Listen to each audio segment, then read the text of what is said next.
생각할 수 있는데 이해하지 못한 상태에서 그걸 접하면 굉장히 황당하고 열받고 그런 일이 생겨날 수밖에 없죠.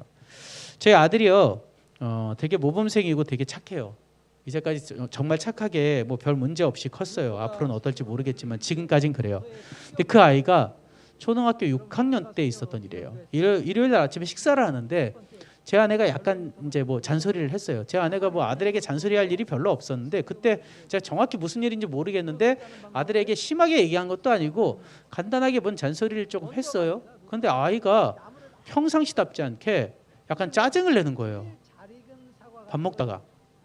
그 제 아내가 뒤로 넘어갈 뻔했잖아요.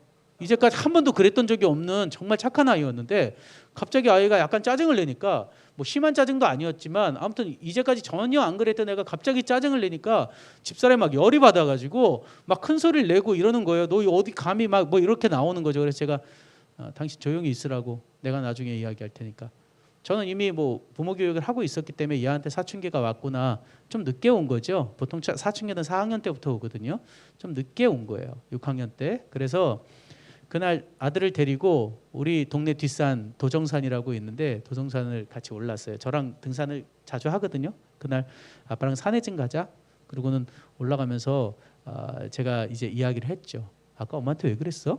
그랬더니 자기도 잘 모르겠대요. 당황돼 갖고 자기도 엄마한테 그렇게 해놓고 자기도 당황스러워가지고 울먹울먹대면서 자기도 모르겠는데 그렇게 말이 나와서 후회도 되고 뭐 어떻게 해야 될지 어쩔 줄 몰라 하는 거죠.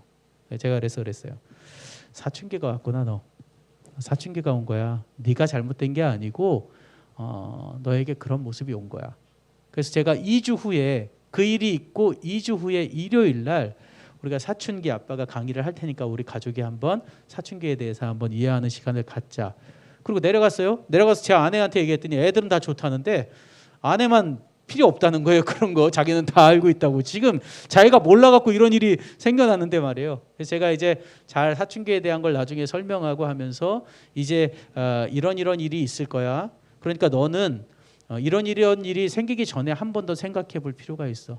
내 지금 뇌의 용량이 딸리고 회선이 지금 업그레이드 되기 위해서 줄어들어서 판단하는 데 있어서 너무 함부로 생각할 수 있는 경향이 생겨날 수 있으니까 한 번 더 생각하면서 이야기할 습관을 가졌으면 좋겠고, 나머지 가족들도 지금 사춘기에 접어든 오빠나 아들을 조금은 이해할 수 있는 모습이 됐으면 좋겠다 이야기를 한 적이 있거든요.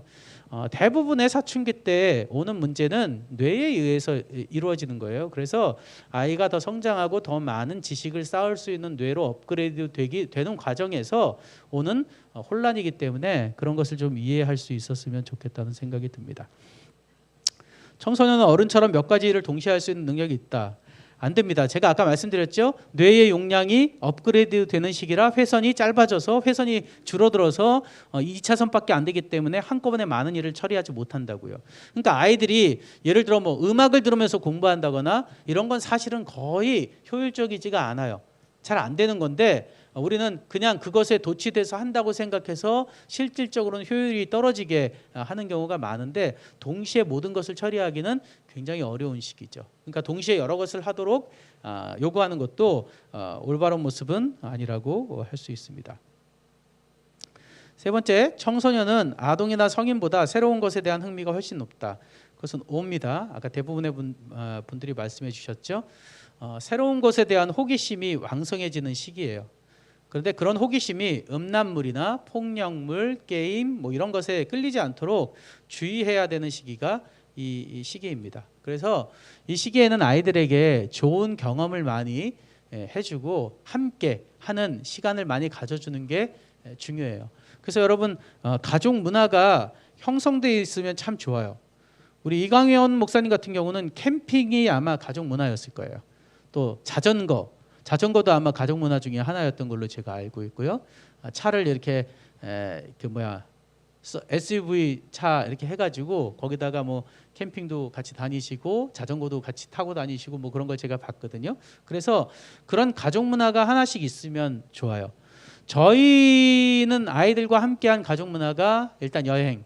저희는 1년에 몇 번은 주기적으로, 저희는 해외여행은 못 갔어도요, 주기적으로 자주 국내에 갈 수 있는 곳을, 제가 바다를 좋아해서 겨울바다는 꼭 갔고요, 1년에 한두 번은 겨울바다 꼭 가고, 그 이외에도 자주 함께 여행을 가려고 했어요. 또 하나 우리 가족 문화로 정착된 건 보드게임. 우리 아이 어릴 때부터 규칙을 보드게임으로 가르쳤고요. 지금 제가 이제 부모 교육하는 것 중에 하나가 보드게임을 통해서 아이들과 규칙을 함께 정하는 그런 이제 강의를 자주 하게 되는데, 보드게임은 우리 아이들 어릴 때부터 했어요. 그래서 저희 집에 보드게임이 여러 종류가 있었고, 그 보드게임을 가지고 이제 아이들과 함께 하면서 즐겁게 그 소통을 하는 시간들을 가졌죠. 요즘은 뭐 이제 아들하고 한참 오래 떨어져 있어갖고 못했었는데, 한동안은 계속 모이면 보드게임이었어요. 다 커가지고도 보드게임 많이 했던 그 보드게임들을 계속 같이 하는 모습들이 있어서, 그것도 역시 제 아내는 이제 혼자 따대 갖고 안 하고 저희 셋이 주로, 자기는 이제 보드게임 별로 안 좋아한다 그래서 아이들하고 저하고 셋이 주로 이렇게 보드게임 했었고요. 또 하나 우리 가족의 문화가 뮤지컬이에요.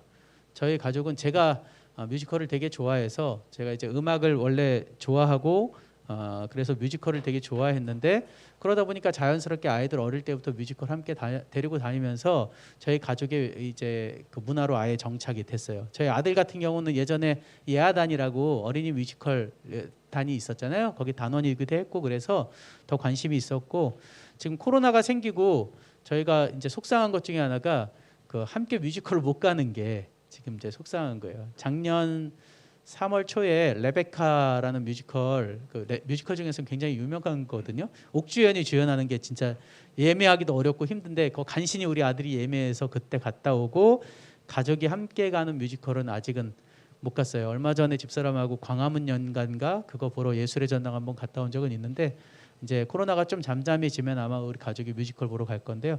저희 가족의 문화는 그런 문화들이 있어요. 함께하는 문화가 계속 되니까 아이들이 다 커도 계속 함께하려고 생각하는 게 있죠. 그래서 이 시기에, 청소년 시기에 좀 긍정적이고 좋은 부분으로 아이들하고 이렇게 관심을 좀 분산해서 다른 안 좋은 쪽으로 이렇게 빠지지 않도록 해주는 것이 필요합니다. 청소년의 부적절한 행동을 다룰 때는 경고의 눈빛을 보내는 것이 효과적이다. 이건 X입니다. 아까 청소년 애들이 대부분 X를 들었어요. 왜냐하면 청소년들은 그렇게 간접적으로 뭔가 보여지는 것들을 깨닫지 못합니다. 그래서 이야기해 줄 필요가 있어요. 여기 보면 남에게 해로운 행동을 해서는 안 된다, 자기 자신에게 해로운 행동을 해서는 안 된다처럼 분명하게 말로 한계를 지어줘야 할 필요가 있어요. 뭐 위협을 준다거나 혹은 뭐 눈빛으로 뭔가를 제압한다거나 그런 건 안 통합니다. 잘 몰라요. 그러니까 대화를 통해서 문제를 해결해야 될 필요가 있습니다. 청소년의 이해할 수 없는 행동은 주로 자기 주장과 고집을 반영하는 것이다. 아닙니다. 고집을 부리는 게 아니라 그렇게밖에 생각을 못하는 거예요. 아까 이야기했죠. 도로망이 좁아져가지고 여러 가지를 생각할 수 있는 여유가 생기지 못해요. 그러니까 자기는 그거라고 생각하는 거예요. 그걸 가지고 우리가 자꾸 왜 너는 그렇게 단순하게 생각하니 이야기하면 안 되는 것이죠. 청소년들은 도로망이 다면적으로 연결되어 있지 않고 경험이 불충분하기 때문에 생각의 폭이 좁아서 그런 거예요. 그러니까 그런 것도 좀 넓게, 이제 도로망이 넓어지고 경험이 많은 어른들이 넓게 좀 포용하고 이해해야 할 필요가 있다는 것이죠. 사춘기 8시간 이상 잠을 잘 필요가 없다? 아니에요. 사춘기 때 오히려 더 많은 잠을 자야 돼요. 아까 이야기 계속 똑같은 말인데요. 뇌가 리모델링 돼 있잖아요. 그러면 리모델링 되기 위해서 뇌가 더 많이 돌아가겠죠. 우리 뇌 용량이 그 컴퓨터 하드 용량이 딸리면 열이 더 많이 나죠. 짧은 시간에 더 많이 돌아가니까. 그렇죠? 그런 것처럼 뇌의 용량이 지금 현재 일시적으로 줄어든 거기 때문에, 그런데 공부해야 될 것 많고 하다 보니까 너무 많이 쓰는 거죠. 그래서 사실 더 많이 자야 되고 더 많이 쉬어야 돼요. 그렇게 휴식을 해줘야만 이 과부하가 걸리지 않거든요. 근데 우리 자꾸 잠을 줄이고 공부를 하라는 등 이렇게 이야기하는 게 안 되고, 또 요즘 우리 한국의 청소년들의 현실이 뭐 밤 12시까지 학원 갔다가 집에 들어와서 몇 시간 못 자고 또 가야 되고, 근데 12시에 들어와서도 바로 자는 게 아니고 또 스마트폰으로 게임하고 뭐 이러다가 몇 시간 안 자고 자꾸 이렇게 되니까 아이들의 건강이 굉장히 안 좋아지는 거죠. 특히 심리적으로 몸이 피곤하면 심리적으로 더 안 좋아질 수밖에 예민하고 안 좋아질 수밖에 없거든요. 그래서 문제가 생길 수밖에 없는 것이죠. 뇌는 사춘기에 구조적으로 완성된다. 아니에요. 뇌는 남자는 30살, 보통 한 30살에서 32살이라고 이야기하는데 30살, 여자는 평균 24살 정도에 완성된대요. 그래서 여러분 공무원 시험이나 교사 시험을 보면 여자들의 합격률이 훨씬 높습니다. 이유가 뭔지 아세요? 예, 이미 여자는 졸업하고 시험 볼 때쯤에 뇌가 완성돼 있어요. 남성들은 아직 완성되어 가고 있는 상황이고요. 그러다 보니까 이게 졸업해서 바로 시험 보는 그 나이 또래에서는 여성들의 뇌가 월등히 높을 수밖에 없어요. 이미 완성되어 있는 거기 때문에. 그래서 합격률이 사실 차이가 있는 거예요. 근데 우리가 그걸 잘 이해하지 못하면 왜 여자들이 더 공부를 많이 했나? 뭐 이렇게 생각하는데 그게 아니고 뇌의 완성도에 차이가 있는 것이죠. 예전에는 그래서 남자들에게 좀 더 뭐 인센티브를 주고 좀 더 이렇게 점수를 주고 그렇게 해서 균형을 맞췄었잖아요. 그것도 불공정이라고 이제 이야기하고 있는데 아무튼 그래서 여성들의 뇌가 좀 더 빨리 완성된다고 하는 것 그것도 또 우리가 알 수 있으면 되겠습니다. 뇌 부분은 좀 재미없어서 조금 넘어갈게요.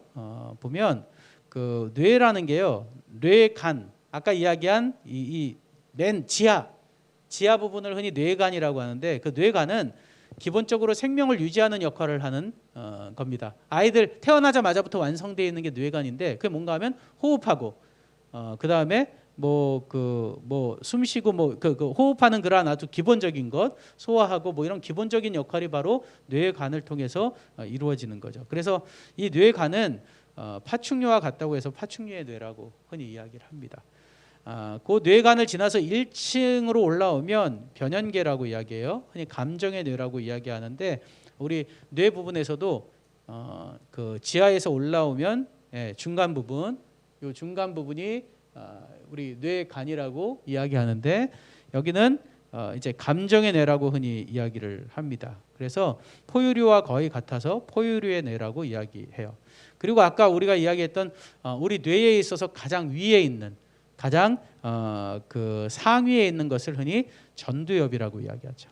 전두엽은 뇌의 종합 선물 세트라고 하시면 될 것 같아요. 모든 것을 다 처리하는 거예요. 말과 글을 배우고 생각하고 판단하고 종합하고 우선순위를 정하고 정리정돈하고 감정이나 충동을 조절하는 등의 모든 역할을 수행하는 게 전두엽이에요. 그래서 우리의 뇌에 있어서 가장 중요한 부분이 전두엽인데 제가 아까 이야기한 대로 그 전두엽이 다시 리모델링 되는 시기가 언제인가 하면 바로 사춘기, 지금 청소년기예요. 그러다 보니까 가장 중요한 역할이 더 좋은 역할로 좋은 그 기능으로 업그레이드 되는 시기 사이에 있는 갈등 상황이 그 사춘기라는 거죠. 그 정도로 이해하면 사춘기에 대해서 어느 정도 이해하고 넘어갈 수 있는데 우리는 우리 아이가 갑자기 못돼졌어요. 뭐 이런 분들이 있어요. 사춘기 접어들고 나면 그제서야 관심이 나서 부모 교육하거나 상담할 때 우리 아이가 예전엔 되게 착했는데 요즘 갑자기 못된 아이가 됐어요. 뭐 이렇게 이야기하는데 못된 아이가 되는 게 아니라 그 아이는 지금 그렇게밖에 반응할 수 없기 때문에 그런 것이라고 여러분이 이해하시면 될 것 같습니다.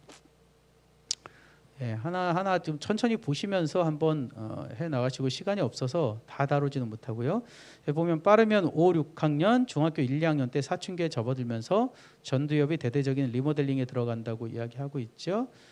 그래서 후회할 말을 부모에게 충동적으로 내뱉기도 하고 당장의 즐거움을 가져다주는 게임에만 몰두하기도 해요. 그래서 아이들이 못돼서 그런 게 아니라 아까 이야기한 대로 뇌의 그 리모델링 때문에 그런 건데 자기들이 질러놓고도 되게 후회해요. 후회하고 자기들도 마음 아파하는데 또 그렇다고 해서 부모에게 또 쉽게 미안하다고 이야기 못하고 뭐 그런 시기가 바로 이 시기라고 할 수 있습니다. 또 하나 청소년기의 특성은요. 성 호르몬과 도파민 분비가 굉장히 활발해지는 시기가 청소년기예요. 그래서 성적인 호기심이 많고 그런 부분에 대한 어떤 욕구들이 굉장히 커지고요.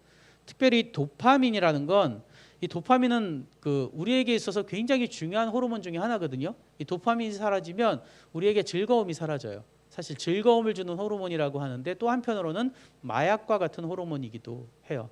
이게 적당히 분비가 돼야 되는데 적당히가 아니고 너무 많이 분비되기 시작하면 중독이 돼요. 그래서 마약과 같은 성분이 돼버리고 말거든요.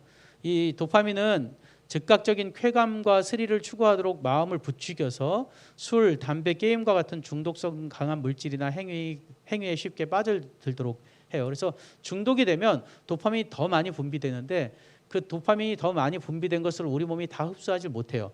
그러다 보니까 더하게 하고 해서 더 많은 중독으로 이끌게 되는 거죠. 그 도파민을 가장 많이 분비시키는 물질 중에 하나가 마약이에요. 그래서 마약 중독한 사람들은 도파민을 더 짜릿하게 받아들이기 위해서 마약을 하는 거거든요. 그래서 그렇게 중독되는 모든 것들이 다 도파민에서 이루어지는데 바로 그 도파민의 분비가 활발해지는 시기가 청소년기예요. 그래서 청소년들이 중독에 잘 빠지는 이유가 그런 거예요. 청소년들 중독에 쉽게 빠지잖아요. 게임에도 빠지고 스마트폰에도 빠지고 어떤 아이들은 도박에도 빠지고 뭐 이렇게 빠지죠. 이유가 뭔가 하면 그런 도파민의 분비가 많아지기 때문인 것이죠. 이러한 청소년기에 문제들이 있어서 갈등이 일어나요. 부모하고 청소년들 사이에 갈등이 일어납니다. 그 갈등을 여가부에서 그 오랜 조사를 통해서 청소년기의 갈등, 청소년기의 부모와 자녀와의 갈등 몇 가지를 추려냈어요. 그 몇 가지를 저희가 지금 볼 텐데 그 이전에 일반적인 갈등 부분에 대해서 한번 이야기를 해보도록 하겠습니다. 청소년기 자녀와 부모가 겪는 일반적인 갈등을 보면 가족의 규칙, 과제나 기대가 서로 다를 때 예를 들어 안식일날 교회에 와야 되는데 아이들이 막 잠에서 깨지 못해갖고 막 안 가겠다고 그래요. 그럼 갈등이 일어날 수밖에 없죠. 그런 갈등이 일어날 수밖에 없어요. 내가 세워놓은 규칙하고 아이들하고의 생활에서의 괴리가 일어날 때 갈등이 일어날 수밖에 없는 것이죠.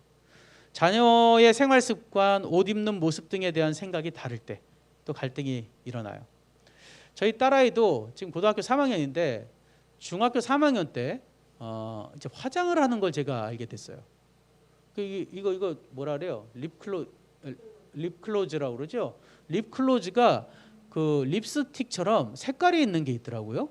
뭐 이렇게 그 색깔이 있는 게 있어요. 이게 립스틱인지 립클로즈인지 모르게 그래갖고 제가 뭐라고 했더니 이걸 립클로즈, 립밤이라고 그러나요? 뭐 립스틱이 아니라고. 그런데 제가 보기엔 거슬리는 거죠. 근데 좀 이따 보니까 얼굴도 약간 뭔가 하는 것 같아요. 제가 안 되겠어 갖고 한번 이야기를 했죠. 너 이거 화장품 어떤 거 쓰는 거야? 아니나 달러 다이소나 이런 데서 싸구려 막 이렇게 안 좋은 화장품을 쓰는 거예요. 그래서 제가 하지 말라고 하면 그 아이가 안 하지 않거든요. 그건 뭐 어떻게 해서든지 안 볼 때 하고 그러잖아요. 잘못하면 피부가 버릴 것 같아서 제가 그런 이야기를 했어요. 너는 지금 화장품을 안 발라도 정말 피부가 좋아서 가장 예쁜 시기인데 네가 호기심이 많고 관심이 많아서 다른 애들 하니까 하고 싶은가 보다. 너 앞으로 화장품에 대해서는 엄마하고 의논해서 사. 다이소 같은 데서 사지 말고. 너 그러면 진짜 피부 다 버린다.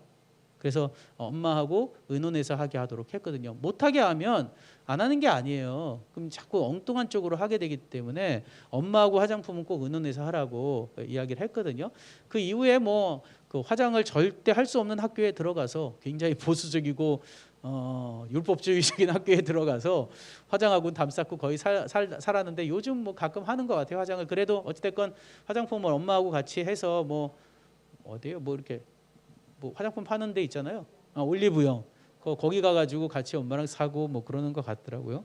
그래서 그런 부분에 대한 습관에 대한 부분, 생활 습관에 대한 부분도 무조건 안 돼 이거보다는 좋은 쪽으로 긍정적인 쪽으로 이어나갈 수 있도록 그렇게 지혜를 발휘하는 연습이 필요합니다. 뭐 자녀 행동에 문제를 보일 때 또 이제 그 갈등이 일어날 수밖에 없죠. 뭐 여기 술, 담배, 거짓말, 따돌림, 학교 부조금 뭐 이런 것들 때문에 갈등이 일어날 수 있고요. 동성이나 이성 친구를 사귈 때 또 이제 갈등이 일어날 수 있습니다. 그 시기에 그 또 하나 문제가 되는 게 뭔가 하면 아이들이 사춘기나 청소년기 접어들었을 때 부부 갈등이 굉장히 극에 달하는 시기이기도 합니다. 실질적으로 그 시기가 중년에 접어드는 시기고요. 그래서 부부 갈등이 극에 달하는 시기일 수도 있어요. 그러면 부모하고의 관계가 흔들리는 모습을 자녀가 보면 자녀는 되게 불안해하면서 더 정서불안을 느끼고 갈등이 심해질 수 있는 상황이 될 수도 있습니다. 인생의 선택이나 목표 방향을 설정할 때 또 갈등이 일어날 수밖에 없죠. 저희 아들이나 딸은 고3 때 이런 갈등이 조금 일어났어요.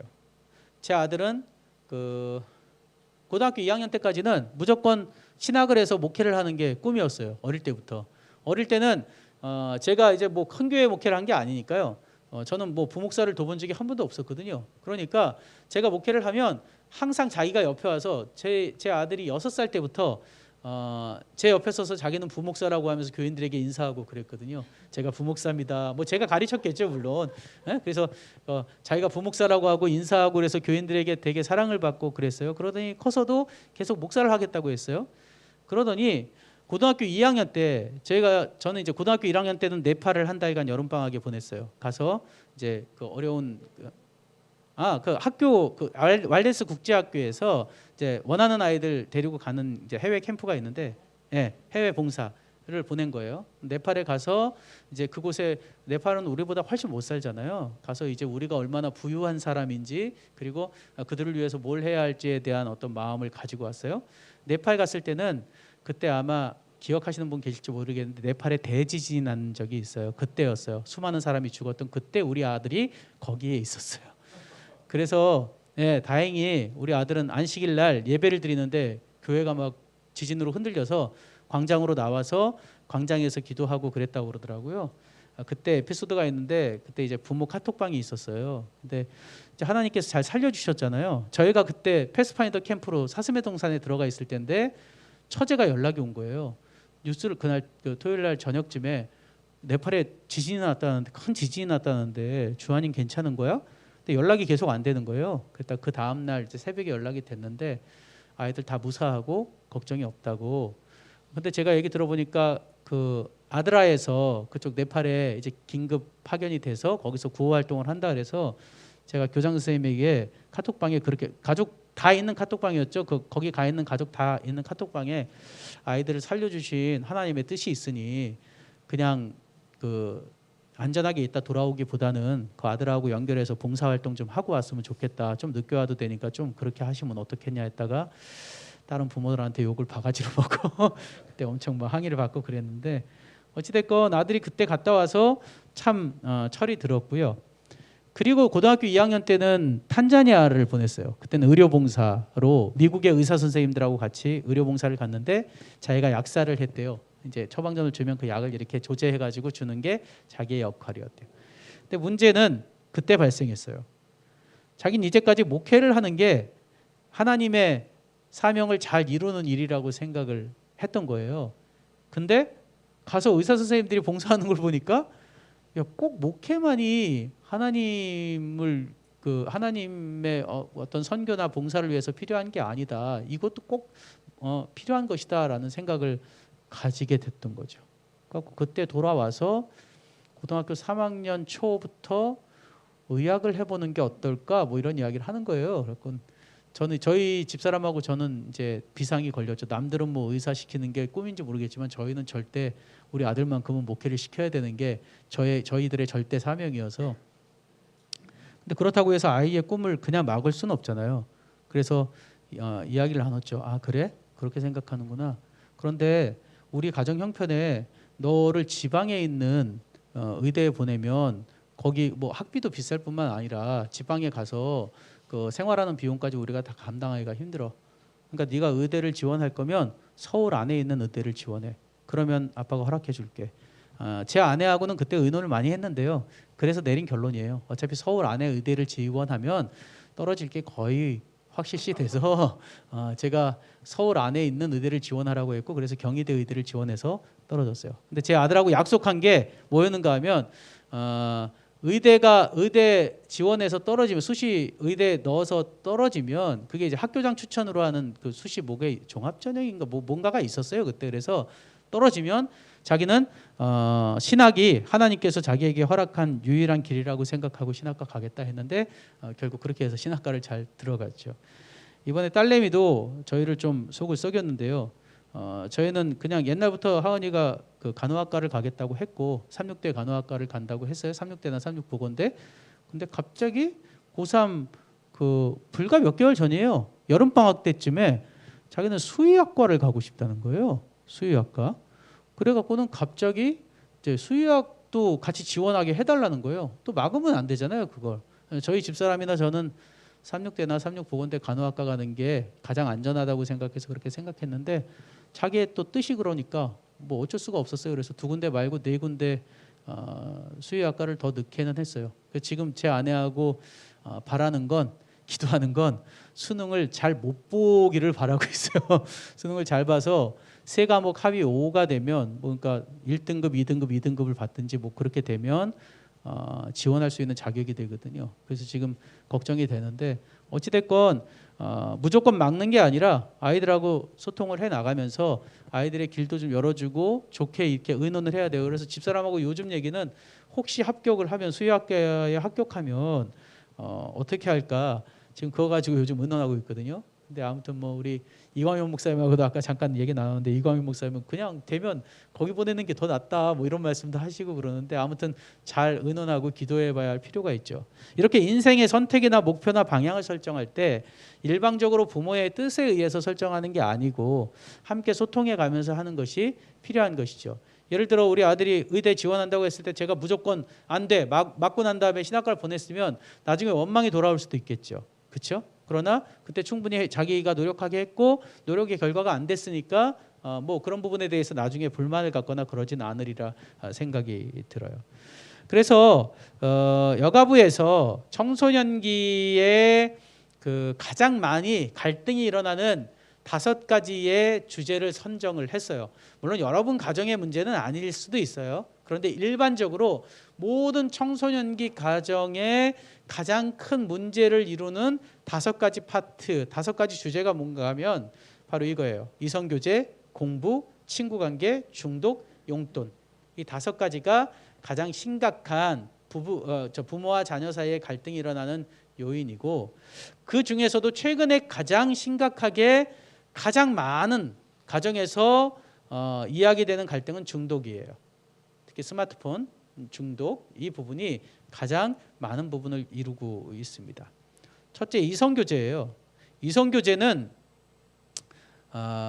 아이가 이성교제에 대해 마음을 부모에게 다 오픈하고 이야기할 수 있는 환경을 마련해 주셔야 돼요. 이성교제 할 때 부모가 굉장히 보수적으로 안 된다고 하고 계속 강압하기 시작하면 아이는 말 안 합니다. 그렇죠? 말 안 하면 어떻게 될까요? 말 안 하면 그 아이가 정말 안전한 이성교제를 해나갈 수 있도록 지원하는 일에 있어서 루트가 막혀버리는 거예요. 그래서 아이가 이성교제를 그냥 자연스럽게 이야기할 수 있도록 하면 그것이 굉장히 순기능적으로 다가옵니다. 자연스럽게 이야기하면 부모가 조언해 줄 수도 있고 함께 규칙을 정할 수도 있어서 보이지 않는 곳에서 이루어지는 위험을 미리 해소할 수 있죠. 그런데 그게 아니고 자꾸 막아버리면 문제가 생길 수 있는 것이죠. 그래서 아이가 그런 이야기를 할 때는 고마움을 표시하고 대견하다고 이야기도 해주고 이렇게 등을 두들겨주고 그럴 필요가 있어요. 저희 아들은 모쏠이에요. 모쏠. 제가 얼마 전에는 그런 얘기도 했잖아요. 너의 성 정체성에 문제가 있는 거 아니니? 제가 농담으로 여자애들이 여러 번 제 아들이 좀 착하거든요. 아니에요. 몰랐던 건 전혀 아니고요. 이미 제 아들에게 대쉬했던 몇 명의 아이들이 있었어요. 초등학교 때부터 중학교 때, 뭐 고등학교 때는 제 딸이 그러는데요. 이제 같은 학교를 다녔으니까요.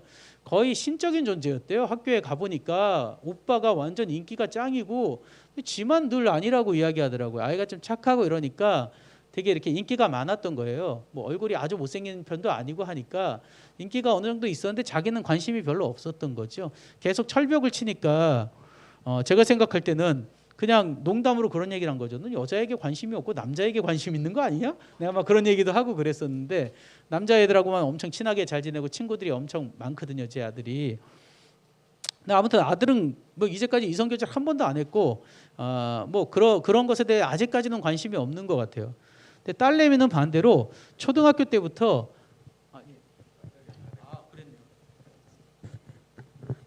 딸내미는 초등학교 때부터 이렇게 학교에서 뭐 이렇게 대쉬하면 자연스럽게 친해지고 초등학교 3학년 때부터. 근데 우리 딸내미의 장점은 뭔가 하면 초등학교 3학년 때부터 남자친구가 생기면 와갖고 바로 얘기하는 거죠. 사진 보여주면서 이런 아이가 나 좋대. 근데 그 아이 초등학교 3학년 때의 일화는 그 친하게 지냈던 그 남자친구 애가 필리핀으로 이제 그 이민을 가게 된 거예요. 필리핀으로. 그래서 저희가 지금도 그 사진첩에 있는데 이별 여행을 기획해서 해줬어요. 딸내미가 이제 필리핀 간다고 남자가 그러니까 그럼 걔네 부모한테 허락을 받아서 한번 저희 집사람이 저는 시간이 안 되니까 집사람이 딸내미 데리고 그 서울랜드 데리고 가서 한번 놀고 사진 찍어주고 이렇게 한 적이 있고요. 그 이후에도 중학교 때도 좋아한다고 고백한 아이가 있는데 그 아이를 보니까 걔네 부모도 아주 선하고 제가 잘 아는 제 후배이기도 하고 그 아이도 괜찮은 거예요. 근데 그 아이가 카톡으로 우리 딸에게 좋아한다고 그 카톡을 보낸 거예요. 저녁에.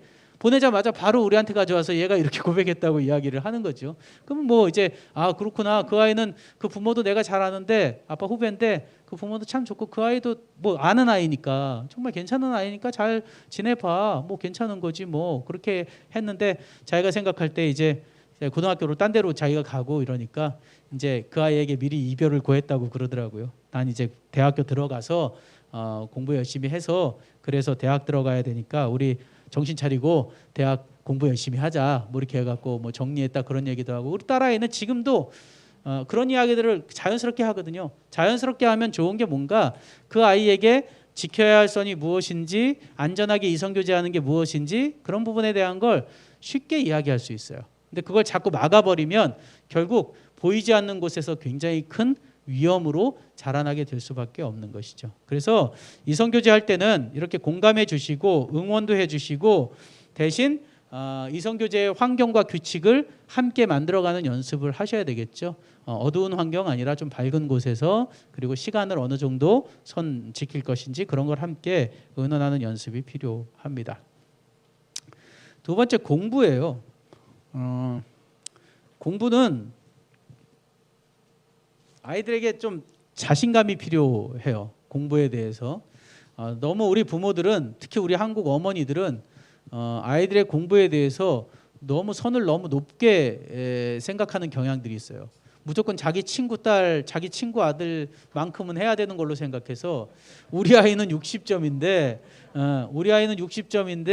뭐 90점을 바로 바란다거나 이렇게 되면 아이들이 숨이 막혀요. 그래서 목표를 낮게 정하고 예를 들어 평균 한 3점에서 5점 정도 높이는 걸로 생각해서 아이에게 성취감을 맛보게 해줘야지 아이들이 공부를 하는데 그게 아니고 자꾸 높은 성적을 요구하기 시작하면 애시당초 포기해버리는 거죠. 그래서 공부는 사실 이건 뭐 고등학교 들어가서 이런 이야기를 할 수 있는 상황은 아니고 초등학교 때부터 목표를 세분화해서 작은 성취를 맛볼 수 있도록 해주는 게 필요한 것이죠. 혹시 이루지 못했을 때는 결과보다는 과정을 칭찬해 주는 게 필요하겠죠. 네가 이렇게 열심히 했으니까 결과보다는 과정이 중요한 거야. 언젠가는 꼽힐 수 있는 날이 있어. 그러니까 다시 한번 열심히 해보자. 이렇게 격려해 주는 게 필요하지. 계속 이렇게 푸시하고 왜 이렇게 못하냐고 비난하고 그러면 아이는 미리부터 포기해버리고 말 거예요. 저희는 저나 제 아내나 아이들 성적에 별로 관심이 없어요. 그래서 시험 성적이나 공부 뭐 많이 하라 소리는 그렇게 많이 하지 않았어요. 아들내미가 중학교 들어가서 너무 성적이 좋게 나와가지고 처음에 사실 저희는 너무 성적이 좋게 나와가지고 사실 걱정을 했거든요. 얘가 왜 처음부터 이러나? 근데 아무튼 적절하게 어느 정도 선은 지키면서 공부를 해서 별로 뭐 스트레스를 주지는 않았던 것 같아요. 근데 딸내미는 지금 이제 고3이잖아요. 공부를 열심히 하는데 제 아내가 옆에서 좀 잔소리를 더 하는 것 같아요. 좀 더 열심히 하게 하려고 생각하는 경향이 있는 것 같아요. 그래서 저 정도 하면 됐어. 너무 스트레스 주지 말자. 그런 이야기는 했거든요. 저는 이제 그렇게 얘기했죠. 딸에게. 누가 너를 바라보는 건 절대 중요하지 않아. 나중에 시간이 흘러서 네가 너 자신에 대해서 후회하지 않을 정도로만 하면 좋겠어. 나중에 봤을 때 내가 그때 조금만 더 했으면 좋았을 텐데 이런 후회가 되지 않도록만 노력했으면 좋겠다. 그래서 얼마 전에 제 카드를 주고 지금 한 달쯤 전에 지금 이제 그 고3이라서 집에 와 있거든요. 그 왈덴스는 그 고3이 되면 2학기 때는 이렇게 집에 가서 공부를 하는 걸 그 수능을 보는 아이들은 공부하는 걸 권장을 해요. 거기서는 학교 활동, 종교 활동이 많다 보니까 사실 공부를 올인하기가 어려워서 지난 10월 초에 이번 달 초에 저희가 데리고 왔거든요. 수업은 고3들은 없어요. 고3들은 자유롭게 풀어줘요. 네, 다 과정은 마치고 고3은 이제 2학기 때는 풀어줘요. 원하는 애들은 나와도 되고 그 안에서 공부하는 아이들도 가능한데 제 딸아이는 나오고 싶어 했던 게 학교에서 맡은 직책이 너무 많거든요. 그러니까 뭐 오지랖 같이 뭐 종교 활동, 뭐 음악 활동 이런 걸 다 하다 보니까 자기가 거기서 있다 보면 이렇게 매몰돼 갖고 못 하는 거예요. 자기는 또 책임감이 있으니까 안 할 수는 없고. 그래서 그러면 나와라 해서 집에서 지금 공부하는데 10월 초에 제가 카드를 주고 스터디 카페에 자기가 집에서 하는 것보다는 스터디 카페 가서 공부하는 게 좋겠다고 해서 무슨 공부를 하는데 돈을 그렇게 내고 해야 되는지 모르겠지만 아무튼 결제하라고 하고 요즘 아주 열심히 하고는 있는데요. 공부에 대해서도 그렇게 좀 세분화해서 너무 큰 기대를 가지고 아이에게 부담을 주지 않는 연습을 하는 것이 필요하고요. 종종 그 아이들이 공부를 좀 안 하는 것 같더라도 말은 그렇게 해주면 좋겠어요. 공부하느라고 많이 힘들지 뭐 이렇게 스트레스 풀 뭔가 있으면 얘기해. 아빠 엄마가 도와줄게. 뭐 그렇게 해서 아이의 마음을 좀 달래줄 수 있는 그런 마음을 가지면 정말로 좋을 것 같습니다. 네, 뭐 친구 관계 뭐 여러분 혹시 그 친구 관계 우리 아이들이 제일 친한 친구가 누군지 이름 정도는 알고 계세요? 네, 그 정도는 알고 있어야 돼요 부모들이. 그리고 이제 그런 친구 저희 집에는 제 딸아이 제일 친한 친구가 같은 동네에 살아요. 그래서 제 딸아이가 외박 나오면 이제 학교에서 한 달에 한 번 외박 나오잖아요. 그러면 저희 집이 놀이터예요. 걔네 집으로 가도 되는데 걔네 집보단 저희 집이 좀 더 넓고 좋으니까 부담이 없으니까 저희 집에 오겠다고 늘 그러더라고요. 저는 사실 저도 좀 쉬고 싶으니까요. 안식일 날 오후나 저녁 때는 쉬고 싶잖아요. 저도 피곤하니까. 근데 딸아이 친구가 오겠다고 하면 언제든지 오라고 하고 대신 니네들이 와서 니네들이 요리해서 떡볶이를 해 먹든지 니네들이 하라고 뭐 집사람이 해주기도 하지만 한번 해보라고 그렇게 하고 하는데 아이의 친구 관계에 대해서 좀 관심을 가질 필요가 있다는 생각이 들어요. 우리 아들을 키울 때 중학교 1학년 때였어요. 그 한삼에 같이 다니는 아이고 우리 동네에 같이 사는 아이인데 한 아이가 우리 주한이를 자꾸 이렇게 괴롭힌다는 거예요. 괴롭히는 게 뭐 폭력이 아니고 자꾸 이렇게 귀찮게 하고 이제 자꾸 놀리고 뭐 이런 거죠. 우리 아들은 뭐 싸움도 잘 못하고 평화주의자라서 그런 걸 이렇게 겪으면서도 좀 이제 속상한 거죠. 아무래도 자기는 자기 친한 친구인데 자꾸 그러니까 똑같은 행동이 반복되니까 좀 스트레스가 쌓였던 것 같아요. 저한테 그런 얘기를 했어요. 아빠, 얘가 자꾸 이러는데 어떻게 해야 될까? 그 이야기를 하는 거예요. 그래서 걔는 누구하고 살아? 그랬더니 할머니하고 산대요. 그래서 왜 할머니하고 살아? 그랬더니 거기 그 부모님이 이혼하셨고 아빠가 이제 양육하는 것 같은데 아빠는 지방에 일을 많이 가고 그러다 보니까 할머니하고 주로 산다고 그런 얘기를 하는 거예요. 그래서 제가 야 많이 좀 마음이 좀 안쓰럽고 불쌍하다. 너도 그렇게 생각하지? 그랬더니 자기도 그렇게 생각한대요. 아마도 그 아이가 너하고 좀 더 친해지고 싶고 마음에 어떤 채워지지 않는 그런 것들을 너하고 좀 더 교감 나누기 위해서 그런 것 같다고 제가 이야기했어요. 한번 우리 집에 데리고 와라. 맛있는 거 해줄게. 그래서 집에 데리고 와서 맛있는 거 먹고 하다 보니까 자연스럽게 이제 풀린 거죠. 그런 오해도 풀리고 그런 것도 풀리게 된 것이죠. 그래서 아이들하고 친구 관계도 그런 부분을 잘 좀 생각할 필요가 있어요. 아이가 무조건 어떤 친구에 대해서 나쁘다고 이야기할 때 무조건 같이 동조해서 화내기보다는 객관적으로 한번 판단해 볼 필요도 있고요. 아이하고 다른 그 친구들하고 사이가 안 좋을 때 그것을 좀 잘 지혜롭게 해결할 수 있도록 부모가 좀 적절하게 과하게가 아니라 적절하게 개입할 수 있는 모습도 필요하다고 생각을 합니다. 친구 관계에 대해서는 다 아실 테니까 좀 넘어가고요. 네. 예, 여기 이 부분 중요해요. 단 한 명의 친구라도 속마음이나 비밀을 터놓을 수 있는 친구를 가지는 것이 좋다는 거예요. 그래서 여러분 아이들이 정말 그런 친구가 있는지도 여러분이 그 대화를 통해서 관심 있게 한번 이야기해 볼 필요가 있어요. 우리 부모님들에게는 그런 친구가 있나요? 그런 친구 있어야 돼요. 있어야지 편하죠. 예? 한 명 만들기도 사실 쉽지는 않죠. 저는 이런 속마음을 털어놓을 수 있는 친구가 좀 여러 명 있어요. 여러 명 목회자 중이에요. 목회자 중에 있어요. 저는 코로나 터지기 전에 오랜 시간 동안 모임을 4가지 제가 하는 모임이 4개가 있는데요. 2개 모임은 찜질방 모임이고요. 2개 모임은 칼국수 모임이에요. 그래서 찜질방 모임은 전적으로 다 목회자들 모임이에요. 그래서 저랑 제일 친한 친구, 속을 터놓고 이야기할 수 있는 친구가 있어요. 목회 동기이기도 하고 학교 동창이기도 하고 그런 친구가 있는데 그 친구 둘이 저랑 같이 셋이 모이는 찜질방 모임이 있는데 그 찜질방 모임을 하면요. 한 번 가면 5시간 정도 있어요. 찜질방에서 남자 셋이 찜질을 하는 게 아니에요. 다 목회자들이니까 수다 떠는 거죠. 같이 이야기하면서 속에 있는 얘기도 하고 힘든 얘기도 하고 한 친구는 완전 걔는 예수님이고 부처님이에요. 제가 동기라고 이야기하면 사람들이 잘 안 믿어요. 걔가 훨씬 더 위로 생각해요.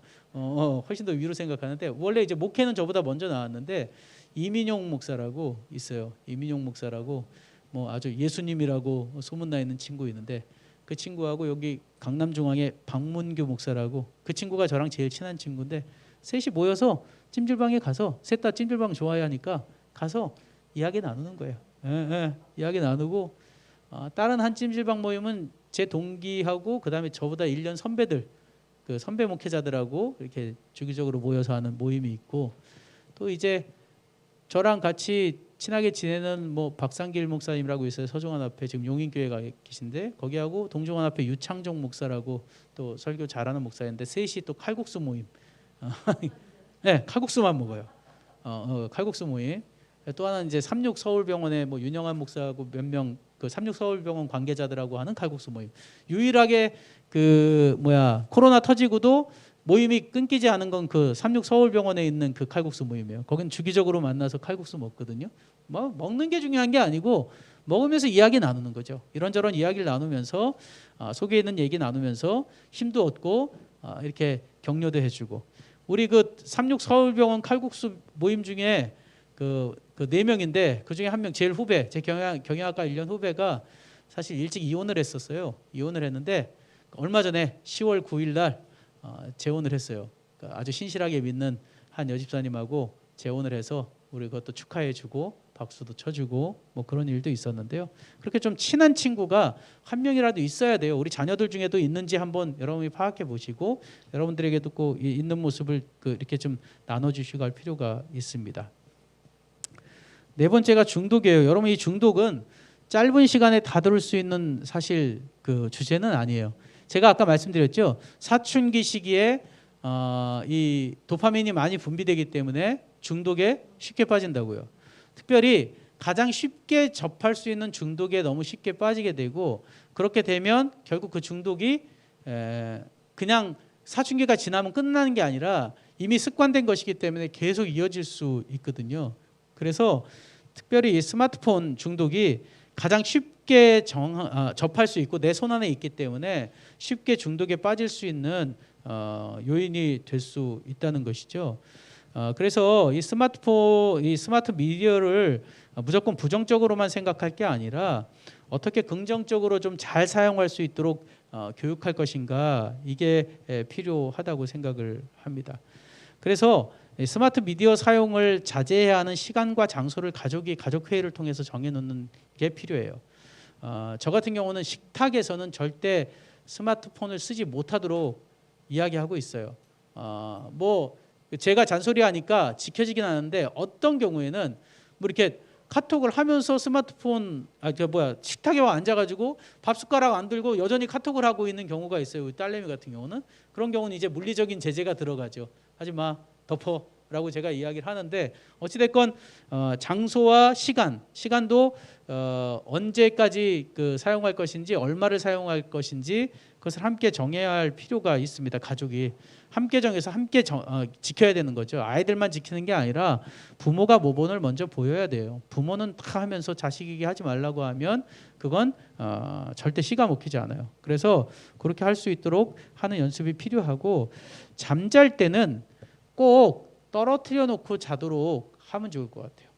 저는 잘 때 항상 저쪽 멀리에 있는 콘센트에 제 스마트폰 꽂아놓고 자거든요.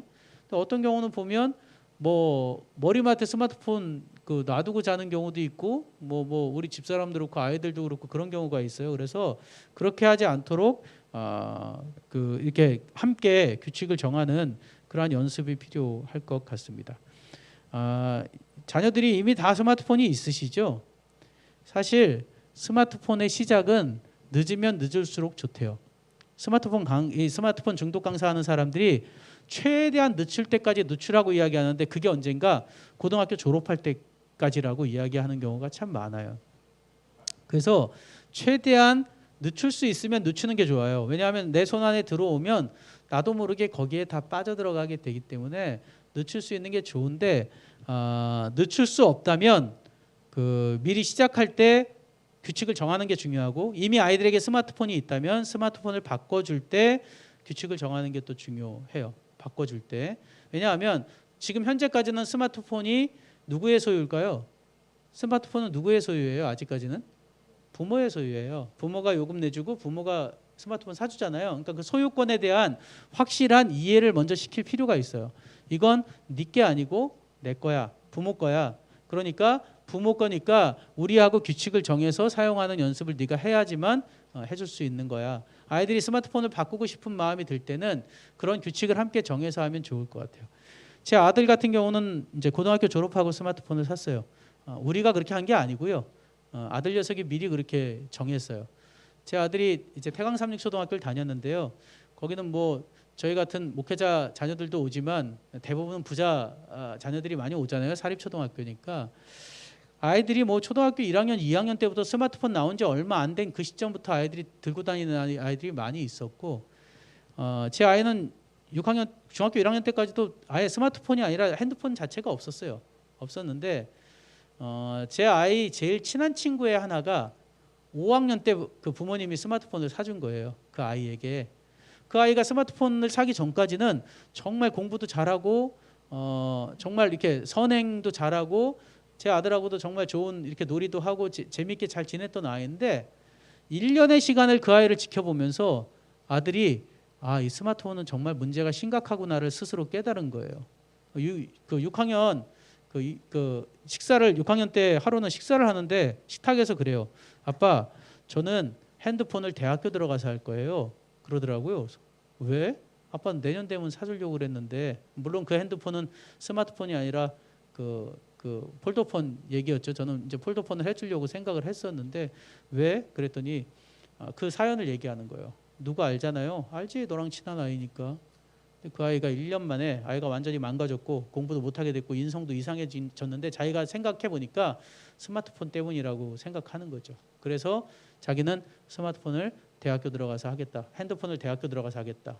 그러는 거예요. 그래서 그래? 뭐 네가 그렇게 규칙을 정했으면 콜. 저희 집에는 콜이라는 용어를 자주 쓰거든요. 이렇게 서로 마음이 맞으면 콜인 거예요.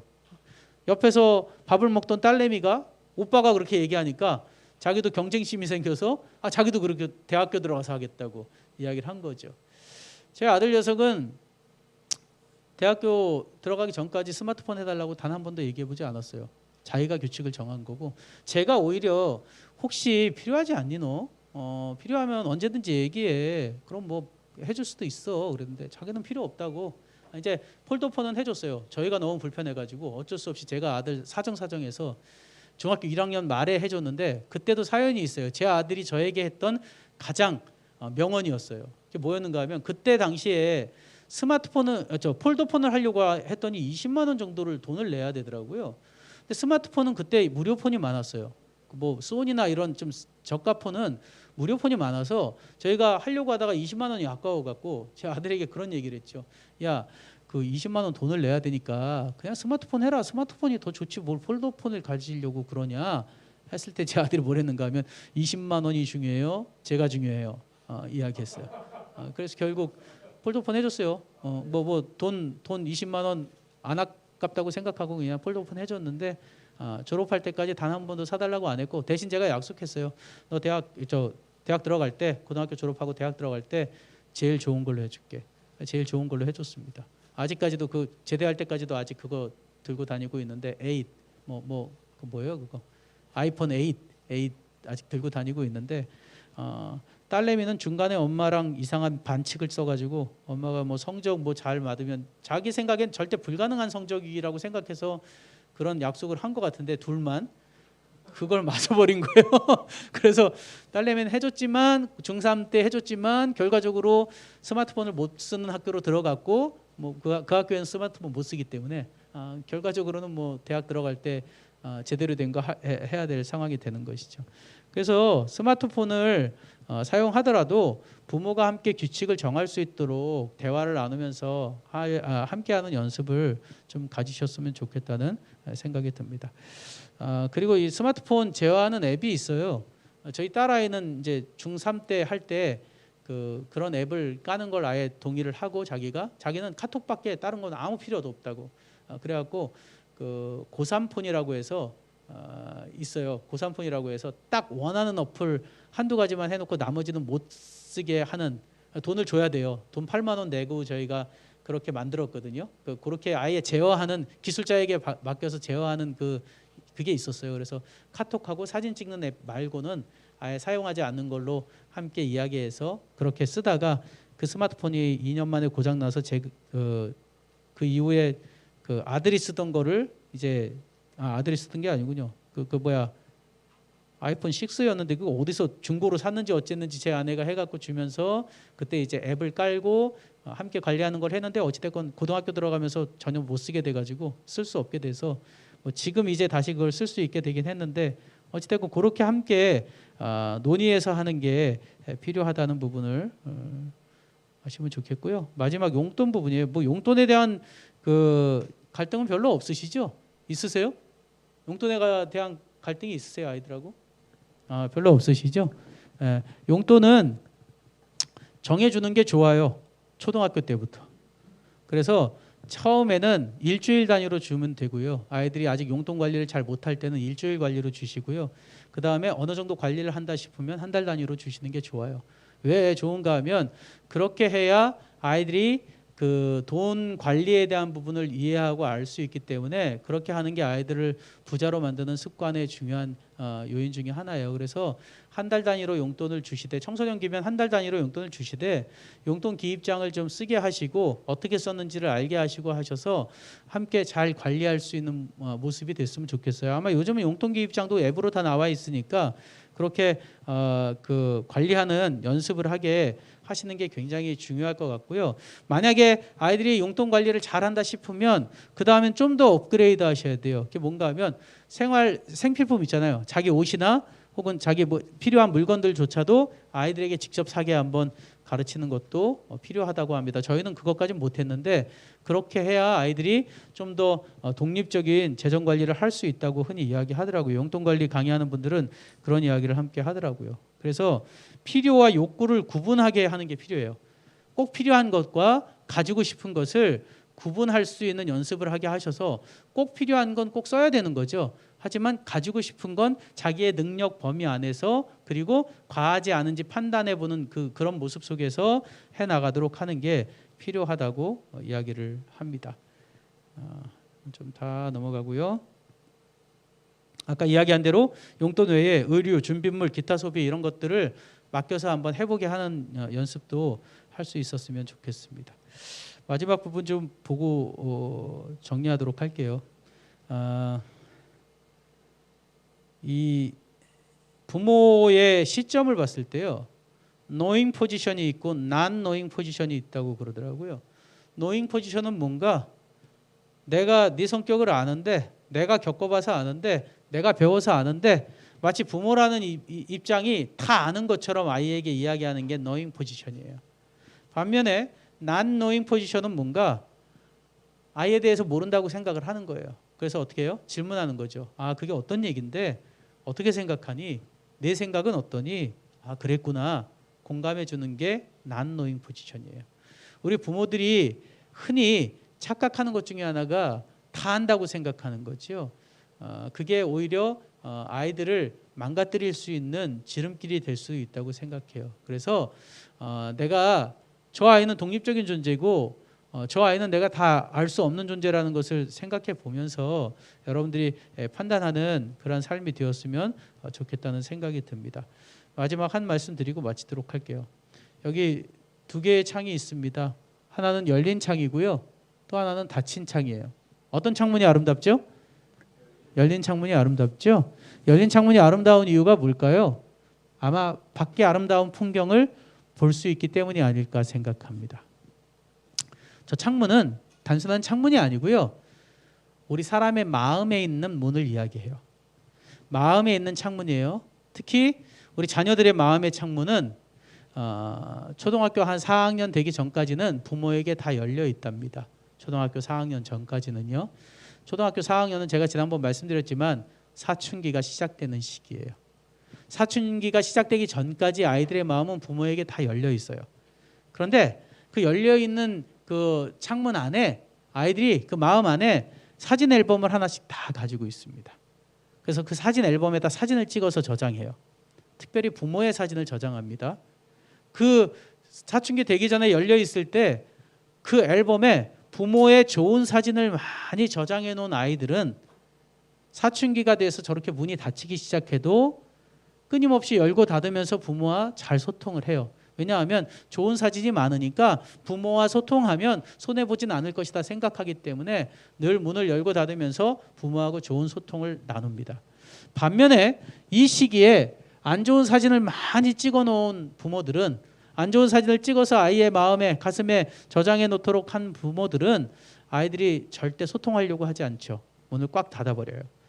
우리 그 부모들에게, 특히 어머니들에게 자녀가 사춘기에 접어들고 난 다음에 제일 먼저 나타난 큰 특징이 뭐냐고 물어보면 대부분 뭐라고 하는가 하면 문을 닫아요 라고 이야기합니다. 문을 닫아요 혹은 문을 잠가요, 그렇게 이야기해요. 사춘기는 아이들의 문이 닫히는 시기예요. 그게 꼭 나쁜 것만은 아니에요. 이제 독립하는 시기고 자기 스스로 서려고 하는 시기거든요. 그렇게 닫더라도 마음에는 아빠하고 엄마하고 내가 언제든지 소통해도 아빠 엄마는 내 편이 되어주시는 분이야. 나에게는 정말 좋은 많은 추억을 주신 분이야 라고 생각하는 아이들은 늘 문을 열어서 부모와 소통하게 된다는 것이죠. 반면에 나쁜 사진만 많이 저장되어 있으면 그 부모는 소통하기 굉장히 어려워진다는 거예요. 제가 어제 오늘 여러분 겪으면서 자녀들이 이 자리에 와서 앉아있다는 것 자체가 이미 여러분하고 관계가 잘 형성되어 있음을 보여주는 거거든요. 사실 제가 과연 이런 프로그램이 가능할까? 아이들이 올까? 생각을 했어요. 제가 그 지지난주에 밥 먹으면서 우리 아이들 이제 뭐 제대도 해서 넷이 앉아있길래 아빠 다음 주에 여기 가는데 여기 이제 학생하고 부모하고 같이 하는 캠프래. 그러면서 제가 물어봤어요. 야, 너희들 이런 캠프 한다 그러면 너희들 갈래? 그랬더니 아들, 딸 둘 다 자기들은 안 가겠다 그러더라고요. 그래, 그러니까 과연 여기 올까 했는데 참 많은 학생들이 다 같이 왔고 그만큼 서로에게 열려 있다는 거예요. 여러분, 그런 서로에 대한 좋은 사진을 놓지 않고 계속 잘 저장할 수 있도록 했으면 좋겠어요. 특별히 학생들도 여러분의 사진이 부모의 마음에도 역시 저장되니까 여러분들이 지금 사춘기라고 하는 약간 힘든 시기를 거친다 할지라도 최대한 나쁜 사진보다는 좋은 사진을 저장해 놓을 수 있도록 여러분들도 마음 관리를 잘 하셔서 우리 가정의 모습이 더욱더 행복한 모습으로 만들어질 수 있었으면 좋겠습니다. 장시간 강의 들어주셔서 감사하고요. 어제 오늘 이 시간이 여러분 가정의 행복에 조금이나마 도움이 되는 시간이 되길 바라면서 모든 강의 마치도록 하겠습니다. 제가 기도하고 마치도록 하겠습니다. 사랑과 자비가 한량없이 많으신 하늘에 계신 하나님 아버지, 1박 2일간의 기간을 통하여 부모와 자녀에 대해서 서로 더 이해하고 알아갈 수 있도록 축복해 주시니 감사합니다. 주님, 우리 주님께서 우리와 함께 하시는 그 모든 순간이 너무나 아름답고 소중하지만 우리 주님이 얼마나 힘드실까를 생각해 보면 참 우리의 철없음으로 인하여 힘드신 그 우리 주님의 모습을 깨달을 수 있습니다. 그러나 힘드시지만 우리를 사랑하시기에 행복하게 그 일을 감당하시는 것처럼 우리 부모들도 자녀를 키우는 것이 힘든 일이지만 그러나 행복하기에 그 모든 것을 사랑으로 감당할 수 있는 능력을 허락하여 주시옵소서. 우리 자녀들에게도 함께 하셔서 이제 서서히 철들어가는 나이, 부모의 자리와 부모의 입장을 조금 더 생각하게 지혜를 주시고 그러므로 인하여 서로에게 깊은 상처 주지 않는 아름다운 관계가 되도록 축복하여 주시옵소서. 주님께서 앞으로의 모든 삶 가운데도 우리 가정을 아름다운 천국으로 만들어 주시기를 우리 구주 예수님의 이름으로 간절히 기도 올리옵나이다. 아멘.